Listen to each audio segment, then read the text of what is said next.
시청자 여러분 안녕하십니까? VOA 모닝뉴스 시작합니다.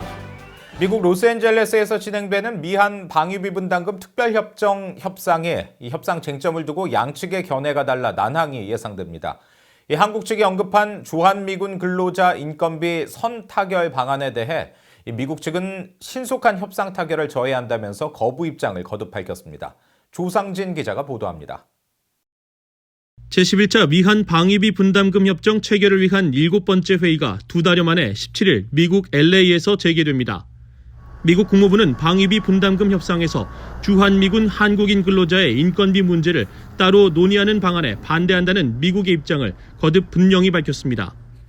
국무부 대변인실 관계자는 16일 VOA에 협상에서 인건비만 따로 떼어내 논의하는 것은 상호 수용적이고 포괄적인 협정의 신속한 타결을 크게 저해할 것이라고 지적했습니다. 국무부의 이런 반응은 정은보 한국 측 수석 대표가 회의 참석차 출국하면서 밝힌 발언 내용에 답하는 과정에서 나왔습니다.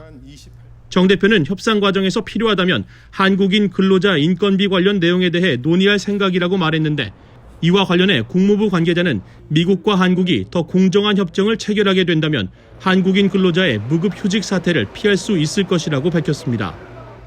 그러면서 공정한 협정이란 트럼프 대통령의 견해를 뒷받침하는 것으로 동맹국들과 파트너들이 비용을 공정하게 분담해야 한다는 것을 의미한다고 강조했습니다. 로버트 에이브럼스 주한미군 사령관도 최근 화상 기자회견을 통해 미한 방위비 분담금 협상에 원칙적 합의가 없다면 한국인 근로자들의 무급 휴직 등에 영향이 불가피하다고 밝혔습니다. If there is no agreement in principle by the 1st of April, we will be furloughing a good portion of our population. 16일 LA에 도착한 정은보 한국 측 협상 대표는 본 협상 합의가 불발될 경우 미국 측이 거부 입장을 밝힌 주한미군 한국인 근로자 인건비 부분을 논의해야 할 것으로 생각한다고 말했습니다. 정 대사는 협상 전망과 관련해서는 양국 대표 간의 여러 채널을 통해 계속 협의를 해왔다면서 협상 타결을 위해 노력하겠다는 뜻을 밝혔습니다. 지난 1월 워싱턴에서 열린 6차 회의에서도 큰 입장차를 드러냈던 미한 양측이 이번에도 주요 쟁점에서 계속 이견을 보이고 있어 협상 타결에 적지 않은 난항이 예상됩니다. VOA 뉴스 조상진입니다.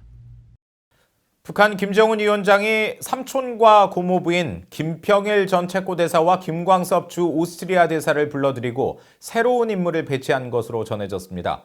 미북 정상회담 실무를 담당했던 최강일 외무성 부국장이 국제원자력기구 IAEA 본부가 있는 오스트리아 대사로 임명된 점도 주목됩니다. 서울에서 한상미 기자가 전해왔습니다. 북한 외무성은 지난 14일 주 오스트리아 북한 대사에 최강일 전 외무성 북아메리카 부국장을 임명했다고 밝혔습니다.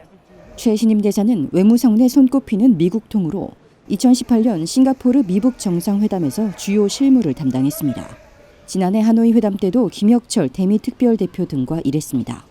북한 외무성은 또 2015년부터 체코 대사를 맡았던 김정일 전 국방위원장의 이복 동생 김평일의 후임으로 외무성 내 유럽 통인 주원철을 임명한 사실도 확인했습니다.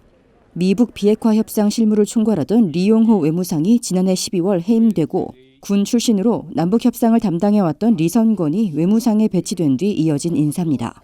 최강일 부국장의 해외 파견은 북한이 미국과의 협상을 장기전으로 보고 있다는 분석이 나옵니다.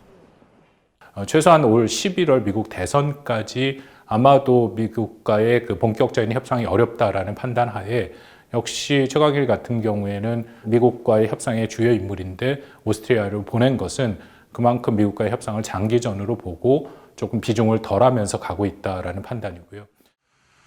최강일의 국제원자력기구 IAEA 본부가 있는 오스트리아 배치는 향후 비핵화 협상에서 피할 수 없는 검증 부분에 대비하려는 포석으로 북한이 지난해 말 전원회의에서 발표한 장기전 정면 돌파 노선 시행으로도 분석됐습니다.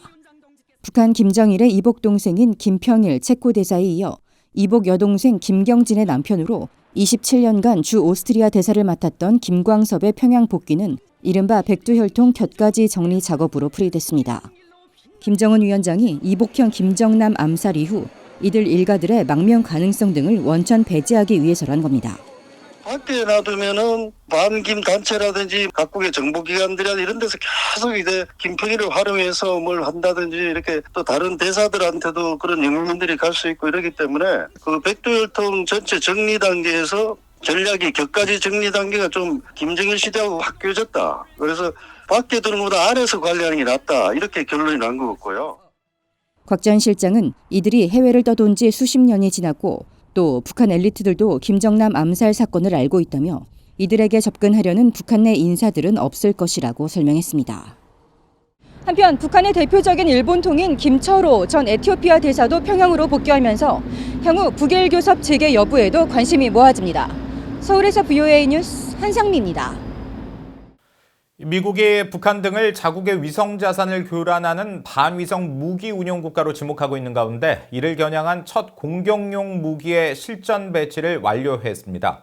미국 우주군 소속 우주미사일체계센터는 13일 보도자료를 통해 첫 통신 공격용 무기 체계인 대통신 체계 블록 10.2를 실전 배치했다고 발표했습니다. 미국은 자국 위성을 교란하는 반위성 무기 체계 국가로 북한을 비롯해 러시아와 중국, 이란을 꼽고 있는데 지난해 11월 미어 사다트 백악관 국가안보회의 전략국장은 북한이 지속적인 탄도미사일 위협과 함께 전자파 방해 등 반위성 역량도 계속 개발하고 있다고 지적한 바 있습니다. 전문가들은 이번 대통신 무기체계 실전 배치를 통해 미 우주군이 향후 북한과 같은 나라들의 위성 교란 체계를 타격하는 우주 무기 개발과 배치를 더욱 서두를 것이라고 분석했습니다. 국제기구들이 북한에 지원할 예정이던 신종 코로나 바이러스 방역 물자가 북중 접경 지역에 도착했지만 북한의 국경 봉쇄로 전달 작업이 지연되고 있는 것으로 알려졌습니다. 국제적십자연맹과 국경 없는 의사회, 세계보건기구와 유엔 아동기금 유니세프 등 국제기구들이 지원하는 코로나 바이러스 관련 검사 키트와 시약, 마스크, 보안경, 장갑 등 의료 물품들이 북중 접경 단둥 지역에 잇따라 도착하고 있지만 현재까지 북한에 반입된 물자는 아직 없는 것으로 파악되고 있다고 연합뉴스 등 한국 언론들이 정부 소식통을 인용해 보도했습니다. 이와 관련해 한 인도 지원단체 관계자도 현재 북한이 국경을 봉쇄하고 반입 승낙을 하지 않아 모든 국제기구가 국경에서 대기하고 있는 상황이라고 전했습니다. 전 세계적인 신종 코로나 바이러스 사태가 장기화할 경우 국제사회의 제재를 받고 있는 북한 경제가 벼랑 끝에 몰릴 수 있다는 전망이 제기됐습니다. 탈북자 출신인 김영희 KDB 미래전략연구소 한반도 신경제센터 선임연구위원은 북중 국경 봉쇄로 공식적인 양국 교역의 위축이 불가피하지만 밀무역의 축소폭이 그보다 훨씬 더 심각할 것이라며 밀무역 차단으로 북한 내 접경 지역 장마당에서 거래되는 쌀이나 생필품 가격이 상승하고 있어 상황은 갈수록 심각해질 것이라고 우려했습니다. 한국국책연구기관인 통일연구원의 조한범 박사도 신종 코로나 바이러스의 장기화가 장마당을 마비시킬 경우 제2의 고난의 행군이 닥칠 수 있다고 경고했습니다. 특히 장마당 경제의 핵심은 교통과 물류인데 중국과의 교역 봉쇄와 북한 지역 내 이동 통제가 장기화될 경우 장마당의 존립 기반 자체가 무너질 수 있다고 경고하고 중국 경제가 심각한 상황에 빠지게 되면 중국에 대한 의존도가 높은 북한 경제는 한층 심한 고통을 감수해야 한다고 지적했습니다. 이상으로 VOA 모닝 뉴스를 마칩니다. 시청해주신 여러분 고맙습니다.